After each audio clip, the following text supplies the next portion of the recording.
So I'm going to talk about an experiment I got a chance to do recently, which was to actually try to run 1,000 or more Cassandra nodes on Kubernetes. I work for DataStax. I've been working on Apache Cassandra for, I don't know, 6, 7, 8 years now. So I'm pretty knowledgeable about Cassandra. What I'm not is a Kubernetes expert. We use it at DataStax to drive our database as a service product. I know Cassandra runs on it. I know it works. What I wanted to know, it was one of these classic old school gigantic Cassandra clusters. How would that actually run on Kubernetes, and what were our limits? How far could we go, and what would break if we tried to scale to the moon? Also, as a side note, I really enjoyed using Kubernetes jobs combined with our test tool, NoSQL Bench, to run the tests on this cluster. It was surprisingly easy.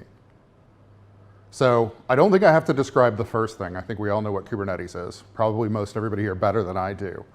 If you're not familiar with Apache Cassandra is a database. It's classically very distributed. It does a great job with geo-distributed workloads. Cassandra, who you'll hear me talk about more here, is a way of running Cassandra on Kubernetes using the operator that we've released into open source. It also has some additional goodies like backups and some dashboarding and some other things.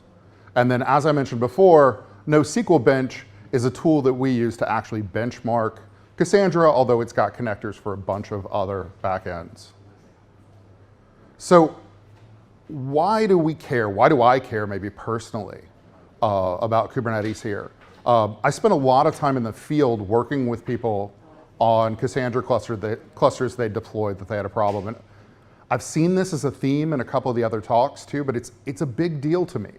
Because the first thing I would always do on site when you had 10 or 15 or 100 Cassandra nodes is go out and compare the configs. Because no matter if they were using Ansible or Puppet or hand producing, there had been multiple generations of nodes released, or someone had gone in and made a manual change. And that config drift caused a bunch of weird software issues. It was the first thing you looked at. You've got my emojis for ghost bugs, because a lot of the ghost bugs would come from config drift. With Cassandra and also with Kubernetes, and to stop for a second, like there is that idea of, do we want to add this abstraction layer on top of something that's already hard to run like Cassandra? And I would say absolutely yes. Because if we can destroy this category of consistency configuration problems, which Kubernetes did for us, it was so easy with Cassandra to deploy this and know it was uniform. And this idea of 1,000 nodes too would have taken just weeks if it were hand configured. And there's some advantage to working with a hyperscaler there too, but Kubernetes provided a lot of that as well.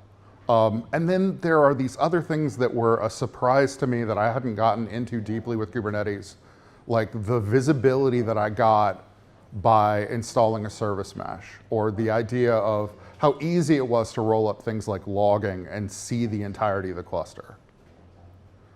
So let me talk about what worked, and then I'll talk a little bit about what issues I ran into doing this. So what worked is that one person, me, one engineer, in 1 week stood up a 1,200 node cluster. What worked is that we had more than a petabyte of data in that cluster, and admittedly on some pretty optimal settings, we were seeing tens of millions of reads and writes per second on that cluster with P75 latencies under 10 milliseconds.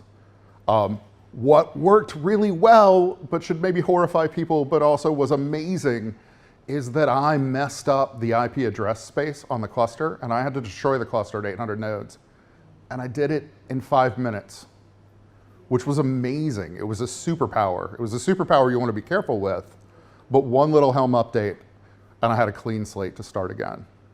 Also, as I mentioned before, scaling up the load test using Kubernetes was also super easy. So what didn't work? A couple of gotchas with Cassandra that we've talked with the Cassandra team about. You're really not going to run into them unless you go big on a cluster. But the first was Cassandra uses Prometheus for monitoring at about 60 nodes. we had gone past the default setup for Cassandra. And again, remember, I came into this with the intention of being very naive about the setup. I didn't want to optimize. I didn't want to do much configuration because I wanted to get an idea what it would be like to just start from scratch and try to scale one of these up. The other thing I saw with very big clusters is Cassandra needs a little love when deciding how to coordinate new Cassandra nodes coming onto racks. I think that's being worked on, and really you're only going to run into that if you're going very big. Had a couple of gotchas working with a hyperscaler, particularly EKS, although it also saved me a ton of work. Resource limits, often a surprise. There were a lot of stop and re-request moments as we tried to grow the cluster. Obviously, and I think Adobe mentioned this as well too, I thought an autoscaler seemed like a really good idea, and I really took my licks for having put in an autoscaler to do this.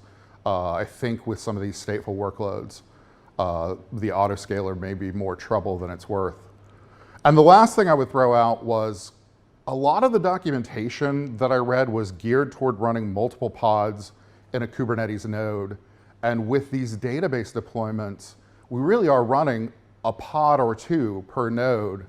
And one of the consequences of that is that I did not do the math very well, and I ran out of IP addresses at about 800 nodes and had to go back and respec the whole thing. So definitely being aware of that if you're going to go big with a single or limited number of pods per node is a great idea. That's it. Just wanted to go through that and sort of introduce my experience. I will pass it back over. All right. Before you leave, yeah. If you run an 1,000 node cluster, you've earned the right to hold the DoK horn. Please, please, please. Oh. He earned it. I think he earned it. Yeah, I mean, yeah, round of applause. Got a round of applause. Respect. Thank you very much. Here's the thing, though. It was easy. It was easy. It was easy. It was easy. You can do it too, folks. Study this talk. Interact with Matt in our Slack channel. Incredible to hear that. Love it.